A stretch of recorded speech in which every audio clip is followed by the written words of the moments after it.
Okay, thank you all for attending this evening's Planning Commission meeting. It's the Planning Commission meeting for January 14th, 2025 for the city of Sunnyside. Right off the bat, we've got some new members, and what we're going to do is we need to figure out who is the chair. I apologize. This roll call is from years ago. Yeah, I'm noticing that. Yeah. I have it. It's all completely, This is it. All right. So we'll start with roll call. okay. Then after that, we will call to order and then go into a discussion regarding the body's choice for planning commission chair and vice chair positions. So Britton Moore, Here. Ignacio Ramos, Present. and if I mispronounce your names, please correct me. I hate mispronouncing people's names. Dennis Bloomer. Here. Mike has contacted us, said he would not be able to make it this evening and requested that it be excused. Is that acceptable by the body? Yes. Yes. Yes. Yes. Thank you. Douglas Shannon. Yeah, he's the newest member, and my contact information from him is a little lacking right at the moment. So we'll get that fixed before the next meeting. So I would ask that he be excused as well. Then Esteban Ruiz. Present. Sorry about that. Tom Dolan. Here. One of those things I knew it wasn't coming out, and I knew how I wanted to hear it. It was like, it's not coming out right. Okay. So that's the roll call. We do have a quorum. So there, my understanding is Commissioner Moore was the chair, and then there was a vice chair. Who was the vice chair? We don't have that. Who was a vice chair? I'm not sure that we had one. We had several positions changed and then we didn't have a meeting for almost 6 months. Right. So I don't, So at this point, there is no Right, vice chair. right. Frankly, there's no chair at the moment either. When the city took a while to reappoint the positions, that makes it so technically Ms. Moore was no longer on the planning commission, therefore her chairmanship went with her. And so here we are. Long story short, we need nominees. And we need a vote on chair, and we need a vote and nominees for vice chair. The vice chair's purpose is to run the meeting should the chair not be available. And you can nominate yourself or you can nominate others. However, I'm a firm believer that you cannot nominate someone who cannot accept the nomination. So once again, the vice chairs for the person to run the meeting, correct? The chair runs the meeting. Oh, okay. So my role as a planning or the CED director is to provide information and to advise. But this is your meeting. You guys make your rules. Within certain, as far as your policies and procedures go, within certain frameworks. And the chair will actually facilitate, read off the agenda, those types of things. I'm here to answer questions or to present information regarding specific actions, but I do not run these meetings, and you are not beholden to me as the planner. In fact, I often say your job is to make sure I'm not insane. It is to, I have ideas. We have regulations. One of the other things that we'll talk about later on and under subject C is exactly what type of things that you guys will be seeing, most likely, and things like that.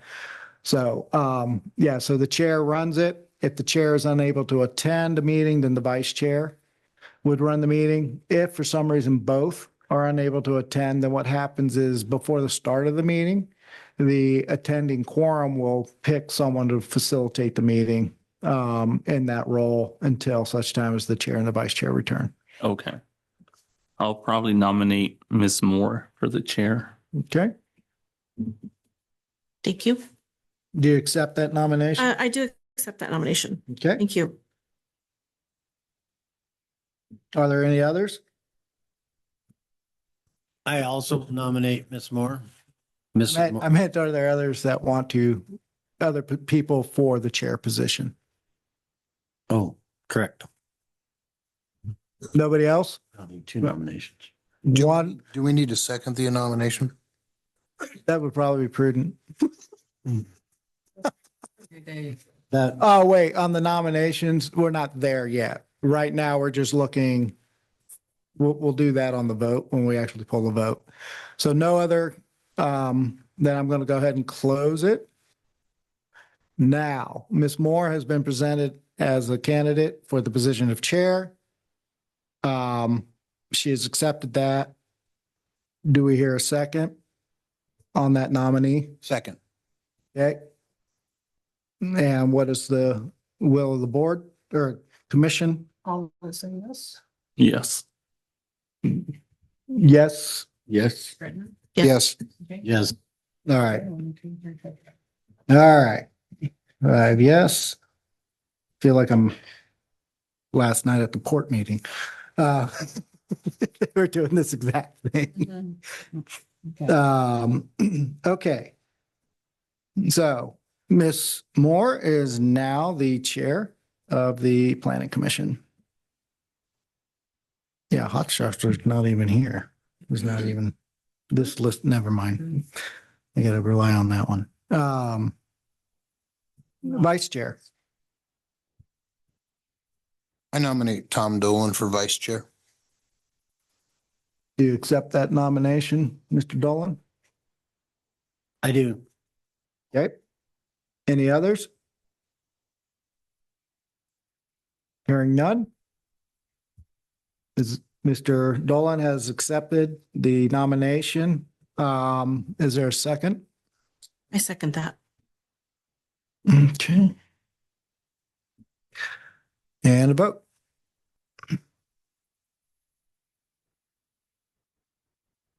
How many yeses? Yes. Yes. Yes. Yes. Okay. Tom, you vote for yourself? Sure. I was gonna vote for somebody else and nominate somebody else, but he's not here. Yeah. But that's how you did it. When they're not, when they don't show up, you vote them in. Yeah. That's why I clarified at the beginning. I do not believe in, you're not here to accept you the better- nomination. You Better show up. Well, and because of these positions being what they are, we can't play that because we need Correct. those people to be people that are showing up regularly. So we now have a chair, Ms. Dolan, Ms. Moore, and we have a vice chair, Mr. Dolan. So I will then now turn the meeting over to the chair. And if you want in the future, I can do those like the chairman script is what they call Okay. it. I have one. It's a very old one. It's literally 20 years old. And so I'd like to see a new one, see how it matches up. So, Okay, no Um, problem. Well, I'll have that for you on the. okay. Okay. So next on the agenda is 3 minutes and approved minutes of the following meetings. We haven't had a meeting in quite a while. I don't know that we have any minutes to approve. I think we can pass on that one. Okay. This will be the first night. Okay. We're starting a new year, fresh sheet right here, guys. 4, active agenda. A, new CED director introduction. So we'd like to hear from our new director. I'm Derek Broughton. I've got 18 years of planning experience. Plus I've got quite a few years working construction trades as well as a stint as a lobbyist for the Spokane Realtors and the home builders. That was before I became a planner. So I've had 11 years in urban planning and airway heights, 11 plus, close to 12 there. Then 6 years rural planning, working for Franklin County. And I started here on October 1st, this last year. So I'm still learning the ropes, and that's why things are a little twitchy, plus of some of the fact that this has effectively been defunct commission for the last few months. So my thought is we'll just start fresh. We'll just move forward and get things done. I am, as I was stating earlier, my role is to provide this body with information and to, if they have questions, I'll either answer them in the moment or I will bring those information later or, or at the next meeting, depending on the will of the body. Or my abilities. I may not be able to respond because I just don't have that information. I will not lie. I will tell you I don't know. And I'll have to get that back to you. The chair runs the meeting. I already said that. And yeah, I mean, Sunnyside's got a lot of potential. Sunnyside, I feel, has been, it almost feels like a dam's about to burst. And since I've been here, I've been getting a lot of activity. But the biggest thing that this body is going to be working on in the next year or two is rules, regulations, and the comp plan. I don't know that you will see many projects brought before you. We'll see, subdivisions of certain sizes and things like that. There is a list that I'll talk to you guys about when we go into C that kind of outlines what you're going to see. However, I will be recommending modifications and changing significant aspects of that section of code because there's one, it's overly wonky. There's just too much to it. It's confusing. There's ways to streamline it, make it easier for the folks to understand. Joseph is here to that'll be number 2 or letter B under the active agenda, but we have the comp plan. That's going to be a 2-year adventure. Year and a half now, huh? Mixed into that is new elements of climate change and resiliency that we have to do and add those. And then we'll be doing a significant look in the subdivision code, Title 16. That's pretty much standard by the state. There is some local control over that, but not much. But 17, the zoning code, that's going to be a big one. Our zoning code has a lot of, shall we say, quirks that need to be addressed and clarified. And I mean, some of the stuff's 30, 40 years old. Rules and regulations and laws have changed. And we have to, big part of what we have to do is make sure that our code's even compliant. And so that is the biggest thing that, in my opinion, the most important duty of the Planning Commission is the policy and process and procedures associated with how the city operates with regard to development and things like that. Most projects are what are known as prescriptive. They either meet the regulations or not. Some things that will come to before this body, like for example, subdivisions, long plat subdivisions. They meet the requirements of law? The answer has to be yes. That doesn't mean that there's not additional conditions or things because of the unique nature of the proposal that may be above and beyond the prescriptive requirements of law. But generally, just things like that. There's certain projects and things. Conditional use permits are different depending on how they're set up, but I don't think we even see conditional use permits. I think those go to the hearing examiner. But anywho, like I said, we'll get into that a little bit later. So yeah, that's kind of where it is. I mean, this body makes recommendations to the council. They will be one of the primary workhorse bodies with regard to development of codes and things and vetting codes and bouncing ideas off of you. So let's say we're doing a code rewrite. See, at that point, what happens is I am the planner and I'm got an idea. Your guys' job at that point is to figure out if that's crazy. Does it work with the flavor or the feel of the community? I'm here, I'm seeing things, but I'm not from here. And the zoning code and all our development regulations should be designed and geared towards bringing and fulfilling the vision of what the community of Sunnyside wants to see in it. It's not my job to tell you what you want. It's your job to tell me, and then I'll balance what I can. But if you don't, I'll do something. It just may or may not fit with the community's character or desires, because I have to do what I have to do. And we have to make sure that our regulations are the way they are. So when I say you guys are the representatives of the public on this body to some degree as well, especially when it comes to codes and things like that. Mr. Dolan had commented on being advised at one point that he's supposed to bring 10 recommendations. And that's correct. When we're talking about things like codes, policies, procedures, stuff like that. When it comes to quasi judicial stuff, you're not supposed to talk to anybody about it. And any conversations regarding those subjects is only to be done in this open setting where the public can see what we're saying and talking about it. The information that you are provided is always available to the public as well. Exactly. There's nothing that you receive that the public doesn't receive. Or at least have the ability to receive it if they request it. So I guess that wasn't so much an introduction of me. I'm here. I'm here to do my job. And like I said, that job is to find out what the people of Sunnyside want and to try to make it happen. So that's where I am, and I am more than happy to answer questions. I have one. Mhm. I'm curious if you have an example of a quasi judicial example.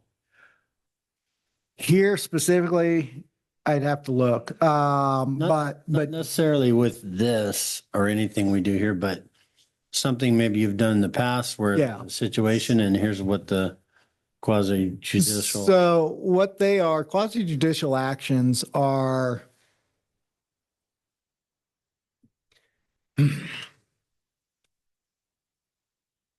You want to take a stab at this? My brain just went. Bleep. So, Joseph Calhoun, HLA Engineering Land Surveying.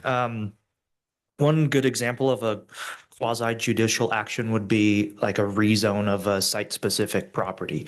So that's where the action of the planning commission is in the form of a recommendation to the council. The council makes the final decision for that change in zoning to occur.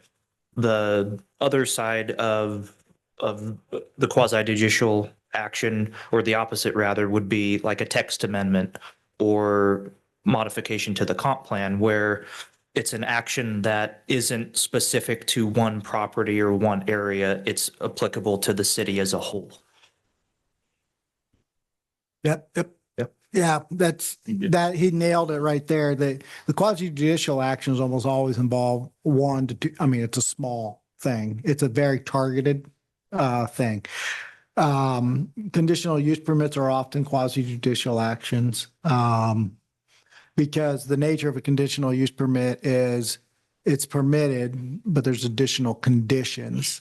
So they have a right to that action, but they may not want to or be able to deal with the conditions involved. And that's one of the things folks often misunderstand with conditional use permits specifically, is that just because the body approved it doesn't mean the entity is going to be able to meet the conditions, whether financially or whatever. It's very rare that happens, but people think that just because it's been approved doesn't mean that they think that, oh, they just get to do whatever, and not necessarily. Conditional use permits, that's why they're conditional use permits. Is because there's something about it that could trigger an additional need for additional requirements. And then it's up to the applicant to determine, okay, yes, the conditions all have to be within reason. But the applicant then can determine whether or not they want to move forward with the project based on those condition requirements or not. So the planning commission would make a recommendation to the council. And then the council either has to accept your recommendation, approve it, and make additional stuff, or deny it. If they deny it, they have to justify why they denied it. They don't get to just say, nope. They have to explain this violates this, or they're not addressing that.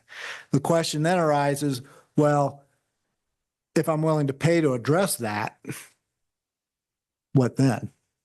And that's that conditional thing. So it's like, because of the particular nature, you're going to need to build a 4-way highway. Okay. Well, I guess Sunnyside just got a 4-lane highway. I mean, it's that kind of a thing. So again, your recommendations though are just that, they're recommendations. And because of that, the one exception is that it appears that, I guess I'm not sticking to the script here, the agenda. I'm bouncing back and forth between these things. Type 3 applications. Where'd it go? Type 3, final decision made by the planning commission. For a type 3 application, a type 3 is preliminary plat vacations and alterations. Major amendments to PRD and PUD. That's unusual. Generally speaking, planning commissions do not have the right to approve or deny. They're usually an advising body. That is one thing, nothing against y'all, but I'm going to probably be seeking to change because you're not elected. You're appointed. Now, there's a process involved that if you make decisions that make the public mad, they can pressure. But see, the planning commission, unless you do something grossly, unethical or something like that, you guys are here for your terms. So I'm always, and I think most people aren't comfortable with a body that isn't elected having that police power. But we'll see. And I'll make my recommendation and you guys get to make a recommendation as to whether you agree with it or not. And understand this, I do not take rejections of my ideas as a personal attack or anything like that. It's, you guys are doing your job. I'm doing my job. Sometimes we're going to clash. There may also be an occasion, though not, I've only done it 3 times, where there's a split recommendation going to the council. Because again, we're separate bodies. I'm in this role here to provide, kind of as your secretary or whatever, your staff liaison. But if I believe that you made a ruling or a recommendation that is counter to law, I will make a different recommendation. But that's the only time you will see me do what I call a split recommendation to council. If it's just whatever, that flavor note or something like that, that's kind of your guys' purview more so than mine. I'm a technocrat. I don't have opinions. I only have facts. At least that's what I hope. Okay, thank you for that introduction. Any other questions for Derek? One, that RCW 36.70A.070 Yes. includes the following mandatory elements for the comprehensive plan. Oh, you're on the, he's getting to that. We're not at B yet until Yeah, the we chair can- asks for We it. can, it was just basically questions on his appointment here at Sunnyside. or about Okay. himself. Or you just want to know anything about me, like why I shaved my head. Yeah. I'll tell you, it's because I lost my hair around 25. Okay, we'll jump down to B. Introduction to the periodic update work plan. And that's, yes, that's Joseph. Well, so Joseph works for HLA, our contract planning, engineering, and a few other things that they do for us. And they are, so the way the process kind of works is the state gives us money to do our updates to the comp plan and this resiliency piece. Generally speaking, jurisdictions will contract with a third party to provide those services. And then the state pays them for it, basically. And as long as they stay within the budget that we were granted, and somehow they always do. But yeah, so that's why Joseph is here. And they were doing work on this before I even got here. So that's another thing. If it's already moving, I don't touch it. I just kind of keep it on the road until it gets passed. So, but in this case, I think we're in great hands with HLA. So I appreciate their assistance on this because frankly, right now, I don't have the time to do it. All right. Well, it's nice to see you all. As mentioned, we're in the periodic update cycle. So this document that you have here is basically the first deliverable as part of this project. This is the periodic update work plan. I'll just go through a quick summary and please feel free to ask any questions as I'm going through this. To piggyback on a little bit of the background, as a jurisdiction planning under the Growth Management Act, Sunnyside is required to review and periodically update its comprehensive plan development regulations. We're in a grant cycle where that is due by June 30th, 2026, and the Washington State Department of Commerce has allocated $125,000 for Sunnyside to complete this work. As noted, the work plan is this first deliverable, which basically just provides an outline of all of the timeline and the deliverables that will be coming out of this project. The next thing that we've started working on, and we'll hope to get you a draft in probably by your next meeting, is a public participation plan. So that will include all the different ways that the city plans on notifying the public that this project is happening, how they can provide feedback, when there will be opportunities to provide comment through an open comment period, things like that. We'll be establishing a project website, develop surveys throughout the project, and so that will, like I said, we'll have a draft ready hopefully soon, and then there will be ongoing work to implement that as we continue the project. And then one of the final actions is a final public participation report due to the Department of Commerce at the end of the project. The next deliverable is a population and housing allocation. So there's a tandem process that's happening with our work and work that Yakima County is doing. So they actually are in the process of developing population projections and housing projections countywide. And then they whittle that down to what each city is expected to grow over the next 20 years. So once we get those, yeah. Are we allowed to break in with a Well, question as we go? I'd like to know a little bit about what you're talking about this project. Is the project the Growth Management Act? We're going to document that for an update. The whole project is basically called the periodic update. And then these are all the different deliverables that are contained within that. That's what we're covering here on the work plan. And Yes. we didn't have a chance to read this yet. So thank you. Yeah. So once we get those numbers from the county, then we can start working on the population and allocation and housing allocation, which will basically use a couple of different tools. We'll use GIS to look at population, and then the housing allocation will be completed using a spreadsheet that the state has developed called the Housing for All Planning tool. Basically, the requirement, this is new for this cycle. It requires cities to not only identify the number of housing units that they project over the planning period, but also break those out by income levels. And so once we get those numbers, we'll be able to go through and kind of do a deep dive into what all that means. So for the housing for all planning tool, where can we find that? It's on the Department of Commerce's website, but I can send a link out. It's a pretty massive Excel spreadsheet. The next thing, which will kind of dovetail off of the population housing projections, is a land capacity analysis.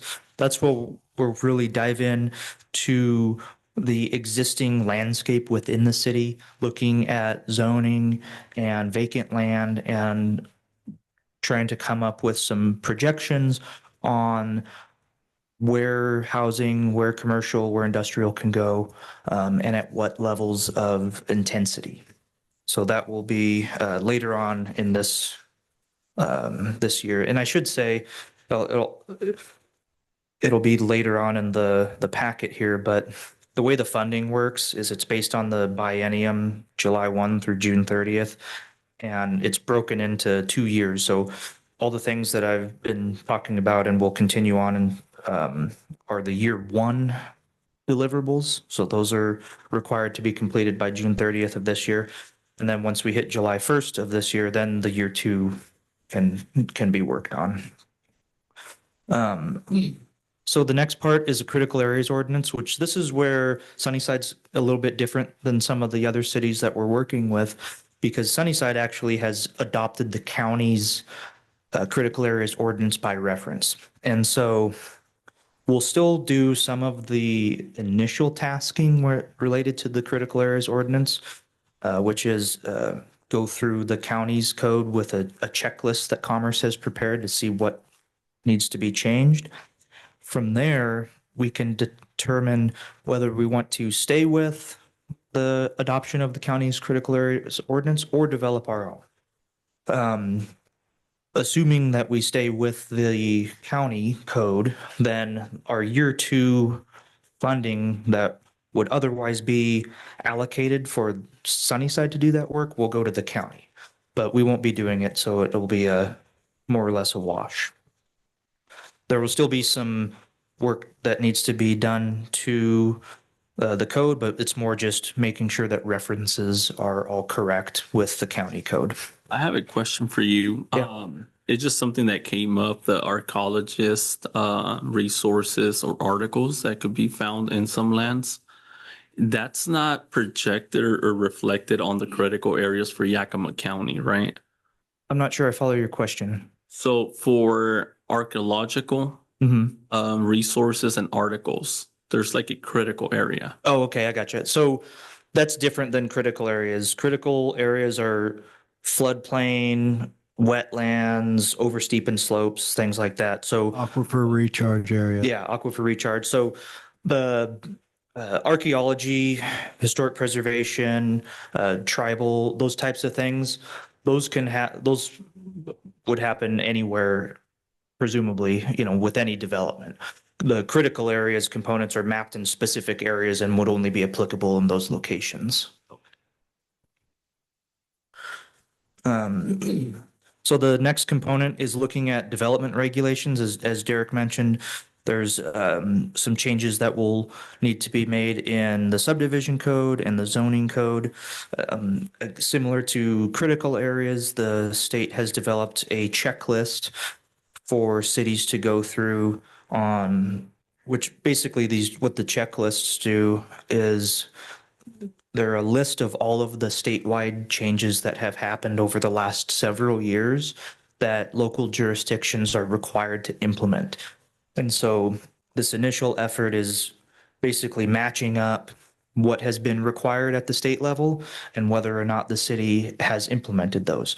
If not, then they'll be flagged for future updates in the year 2 part of this process. Similarly, with the comprehensive plan, there are things that have happened at state law or in the state law that require modification to the comp plan elements.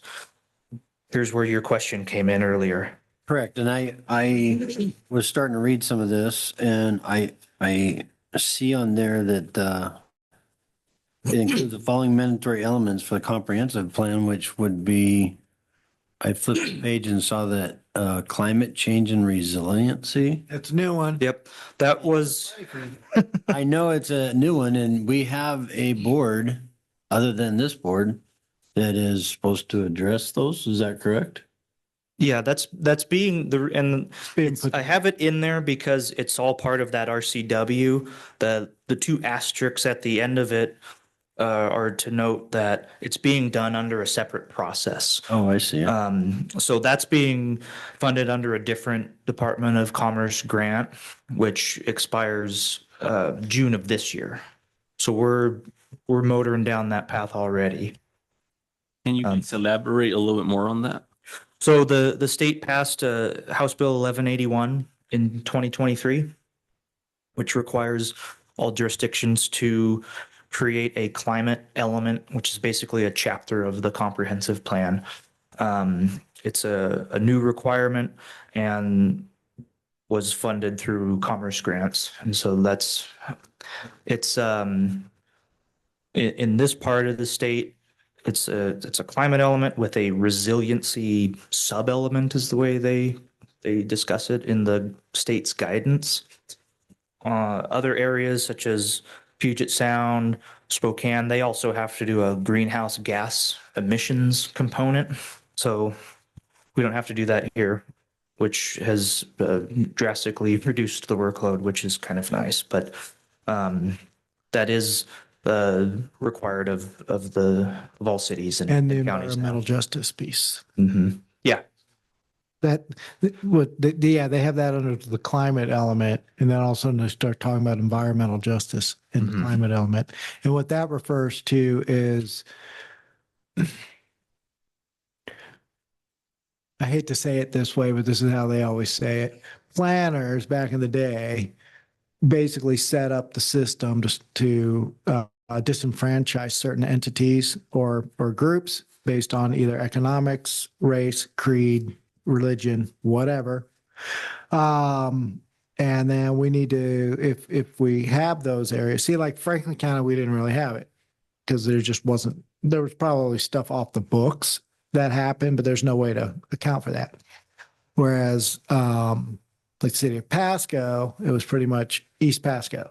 So like, and because the Tri-Cities had some interesting laws, say in the 70s, there was still a sign that says people of color shall not be on this side of the river after sundown, what they call sundown laws. So the Tri-Cities was developed in an intriguing way. Pasco, they have issues with their east side because that's basically where things didn't go. It's where the lower demographics exist in the city, and that was exacerbated over decades. So they'll have to address that somehow. I don't know about Sunnyside, but we're going to find out. So to cap off the comprehensive plan component, we'll basically be using all of those previous deliverables, the land capacity analysis, population and housing projections, to update your existing chapters of the comprehensive plan for land use, housing, capital facilities, utilities, transportation, economic development, parks and rec. So the drafting of that will happen in the second year of the project. As we get towards the latter part of the second year, we'll be doing an environmental review, SEPA review. So that will be another opportunity for public comment. And the last couple pages are just a summary of those deliverables and the grant amounts that are allocated to them by the state contract. The process to apply this year, or last year, I should say, the state created kind of a what's the word I'm looking for? an overall draft, an example scope. And so rather than cities having to go through and trying to figure out different allocations for the projects, the state created a sample. And so that's what we used as part of the grant application. There's no match required. It's all 100% grant from the state. And there's actually an Eastern Washington Planners Forum meeting next week. I don't know. I'll send you that, Derek. Where a couple of the topics will be talking, folks from Commerce talking about reimbursements and the overall project. And so I'll be attending that to hopefully get some good information and learn from how some other cities are in their projects. So it's an interesting way that it's done at the state level in this geographic area. We're on a 2026 timeline. There are a lot of jurisdictions that were on a 2025 timeline, others in 24. The state has pushed out some of the expiration dates on the earlier projects. It sounds like that might be happening this time around as well, but we haven't gotten confirmation of that yet. But we'll just kind of see how the project plays out. And as far as now, we'll be following the timeline that's outlined here in this work plan. For example, on the resiliency change funding, we basically sat for 6 months twiddling our thumb, but they didn't change the clock, Right. waiting for the state to say something. It's like apply. We all applied. And then we waited. And in fact, when it came to the contract, this was when I was at Franklin, when it came to the contract, we asked, when they finally put it together, we asked them on multiple occasions, are you going to extend this timeline since you just ate up 6 months of it? They never gave us an answer. I think they did, though. I think they will. Yeah, these grants were required to be submitted, I think. October. Well, they were initially submitted, or they were available, I'm sorry, in April, Yeah. May, and they encouraged people to apply early so that way contracts could be drafted. Well, for most of the cities we're working with, we applied in either late April or early May, and contracts didn't start showing up until August or September, which makes it difficult for completing the work if you don't have a contract. And then every consultant on the planet got snatched. I mean, there were cities that, and I don't know if they found them. There are cities that could not find consultants. Mm. So the grant is basically this right column. Yeah. It's being divided up for these. The product is the deliverables. Yes. And some of this stuff is looking a little redundant to me in that we did with Mr. Shuttleworth, we covered basically, he's the one that Mhm. lined everything and No, we'll do it every, Yep, we'll do it we'll again. do it a lot. Yeah. We do it every, so it Can you- changed that much. There's a lot of stuff in there that didn't change at all probably and Could be, but there's also been a lot of changes since 2022 when the last update was done. The update timelines are codified in the RCWs and they're based on the timelines within there. So it's 10 years. We're doing 2026. It doesn't matter that it was last updated in 2022. The 10-year clock doesn't start when the update is adopted. It's statutory. So that's why we're in this cycle now. so if we had done a comp plan amendment last year, we'd still be in it. comp plan amendment this year, of course. or the update. Yeah. Because this is And a full- HLA was the city put in for the grant and HLA is working for us for that grant, Correct. basically. Yeah. So we have a contract with the city to do the work here. Yes. And that's why Derek was saying he didn't have time for it. It's a lot of work. I mean, it is a lot of studying. Oh, It's a it's- lot of- It's not just a lot of work. It's technical expertise and equipment. I'm not a biologist. Right. I'm not a environmental engineer. Yeah. I can play one on That's TV, but That's what we covered. Yeah, we were out there, the five of us were out there catching butterflies with these nets and trying to figure out which ones were possibly endangered. Hmm.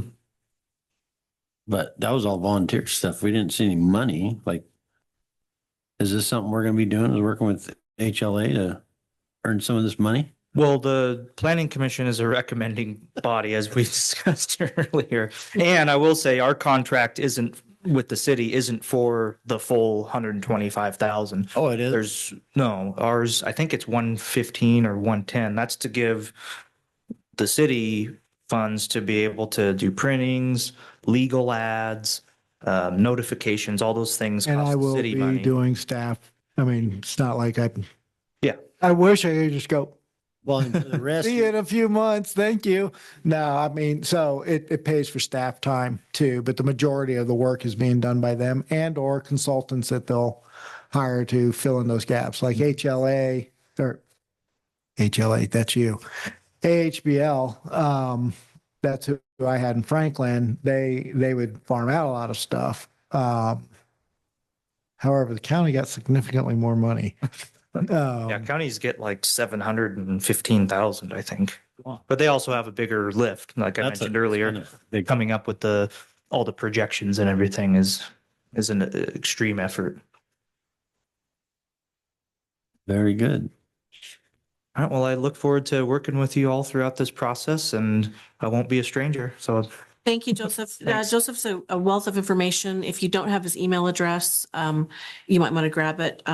He's always got the answer if it's something that Derek doesn't handle. So Yeah, I need it, darn. thank you for being here. I don't have any of my cards with me, but if you don't mind Oh, yeah. providing my contact information, that's fine with me. Okay. All right. Thank you, Joseph. Thanks. Okay, so we can, does anyone have any questions on those for Derek or Joseph? No. I have been through this process Okay, a few yeah. times. I have one, I have one question real quick. Mhm. This critical area ordinance, would we be better to come up with our own or just adopt the county?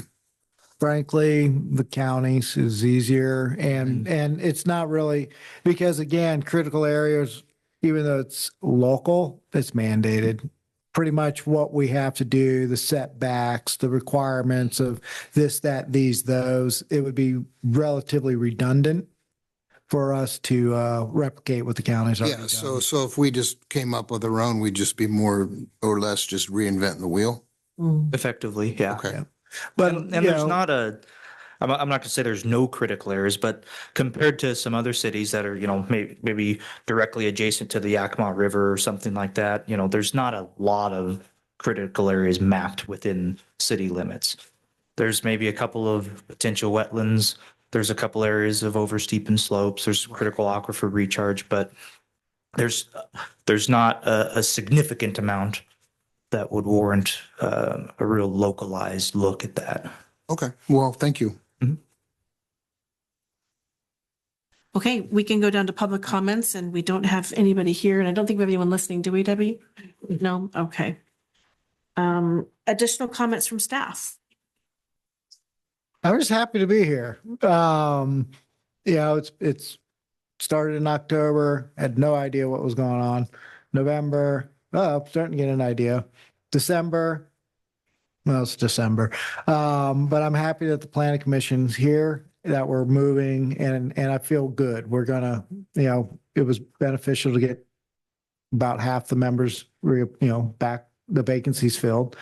Because we were kind of stuck until that happened. So I want to thank the council and them for getting that done. And I want to thank y'all, all of y'all, plus the two that aren't here for stepping up and helping out. You guys probably heard it if you've been paying attention to the council meetings. We're in interesting times. And staff and City Hall, we will do our darndest. But we're what, 50 people? If that. And I don't mean, that's not just City Hall. I mean, City Hall's maybe 25. We need the community to help. And that's not just us, it's all communities. the best, most vibrant communities you see are the ones that have community participation. When everything's coming from City Hall, the vibe just isn't the same. And we'll get it wrong. And what I mean by that is we'll do our darndest to get it right. But because we don't have that involvement, we could be off a little bit, and as opposed to where we could be crystal clear. And that comes through involvement. And, we, as folks like you that step up and participate and are active in the community in economic development, there's a trope or a thing that you always try to do in a community is you try to find the five. And what they mean by that is you got to find at least 5 people that are invested in the community to the point where they'll go above and beyond and do extra stuff just because they love where they are. I got at least 50. And that's a rarity for now. Of those 50, not all of them have the same idea for what's best for the city, but they're all vested in the improvement, and their primary focus is what's best for the city.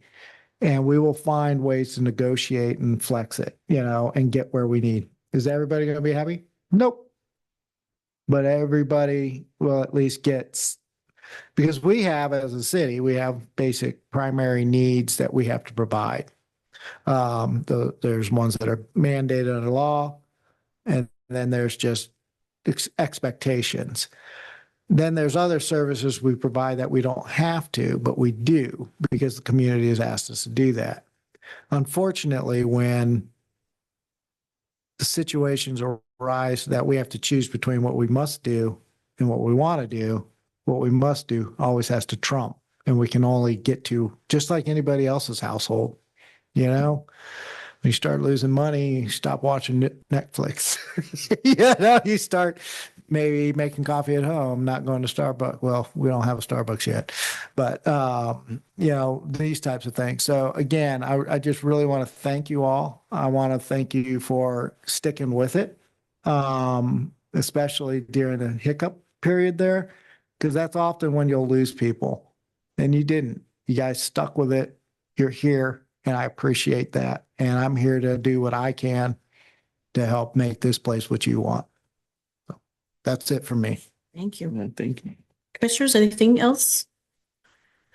I want to thank Derek for being here. I know that I think your wife is out of town, and so you've got to do a lot of traveling. So I would like to accommodate, and I think everyone's in agreement to keeping our meeting at 5:30 if that helps you out, get home earlier. And Thank you for bringing that up. That's really up to you guys. I can do 5:30 to 6. I would appreciate it no later to 6. If that's going to be a problem, changing it, if we can keep it at 5:30, let's do that. That's up to you guys. But if you guys are thinking about it or whatnot, and at next meeting you want to change it to 6, I'm fine with either one. 30 minutes, one way or the other. Yeah, that first council meeting that started at 6:30 that I attended, that was pretty rough. is everyone in agreement keeping it at 5:30? Yes. For you guys, I think we're good with 5:30. Yeah, 5:30 is fine. Do we need to make a motion for that or just? That's our current right now, I think. If I find out that that's wrong, I'll let you guys know. No, We're fine with 5. Okay. Is that what's in the code? Do I hear a 5? Yeah. 5, yeah. I could do 5. I could do 5. We can't shut the doors until Okay. I tried. we're here noon. Noon. I'll buy lunch. But they're limited to 1 hour. Yeah, I promise we'll bite out of our own. Yeah.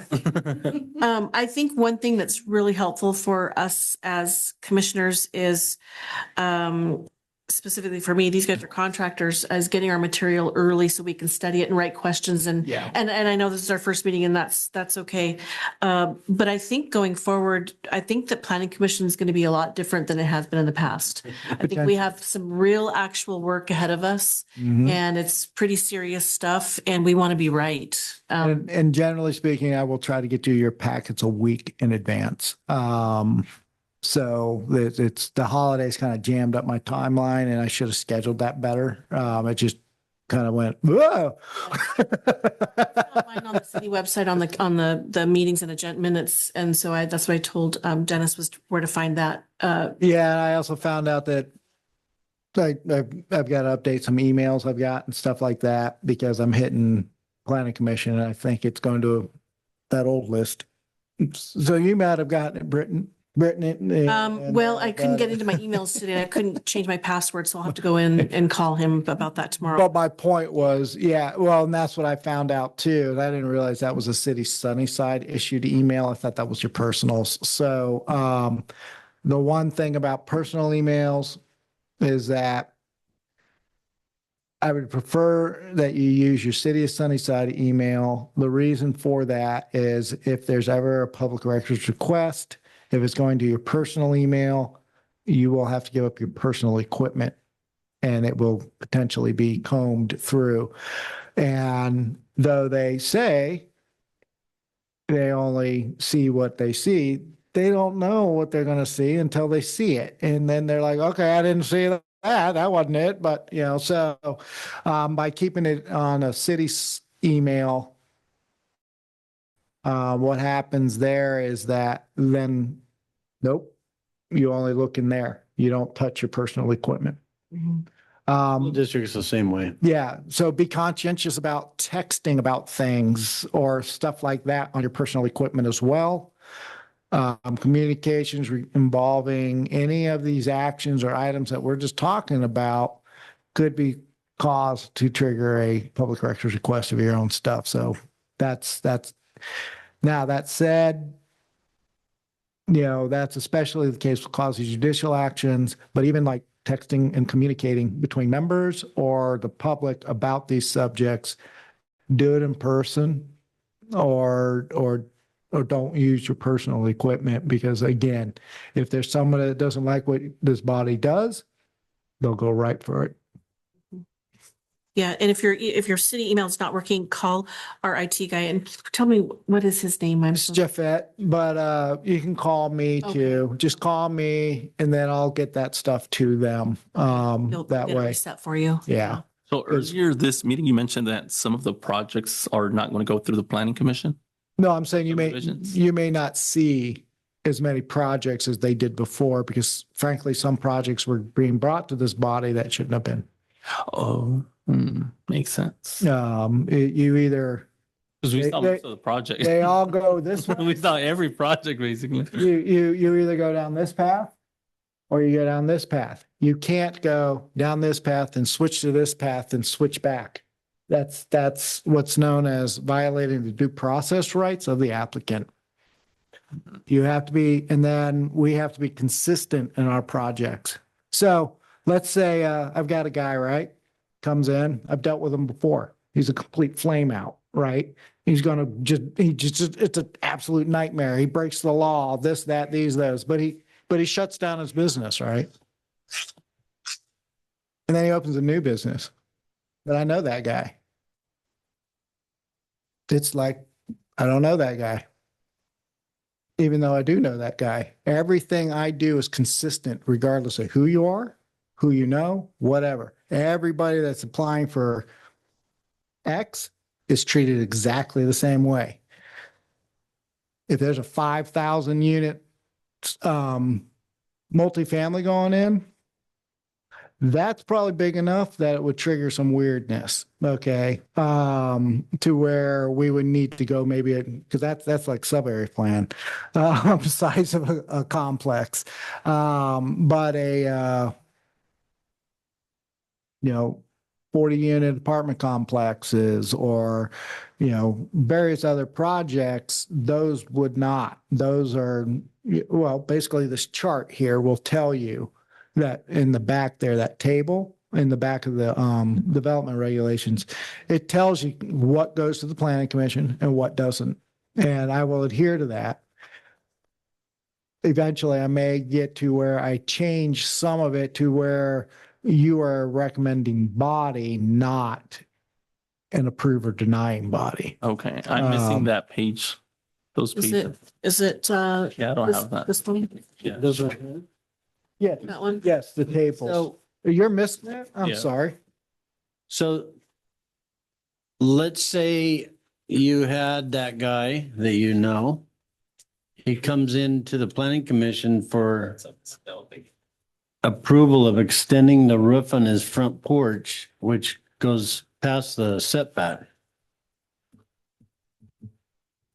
So you have Yeah. you have a house, and here's the road out here, and the setback from the road is where his house is, and he wants to extend the roof out and pour steps down so that he can get into his new addition on his house. Some, Is that something we look at? That was my only question. maybe. It depends. So what I mean by that is, for example, if I have the right to administrative exceptions, those are usually prescribed. I haven't seen them, but they may be in my code somewhere. That means like, oh, I can let you breach 10%, but not on the side. You can do it on the front or the back, as long as it's a projection or something like that. It's a very common thing. In that case, no, it'd just be an administrative decision. However, if it's not, and somebody's coming in and they're really pushing it, then yes, that's the type of thing that would become a conditional use or a special use permit. They're kind of used interchangeably. I use special use permits generally for like short-term stuff, but special events, a better term now that I think about it. So anyways, Chickens. chickens, I would have to look, but generally they're either allowed or they're not. I mean, how am I supposed to say you can have a chicken, but you can't? No, Everybody I can can have have a three. rooster, but you can have a chicken. No, I hope God, we don't allow We roosters. voted on that. But that's a regulation. See, that's a regulation that is We had to exactly, Set the regulation if I remember. exactly. That's what you're doing. You're saying yes to a rooster or no to a rooster. We said no. Good. They're not necessary for raising hens, but they are pretty. Out at 4 a.m.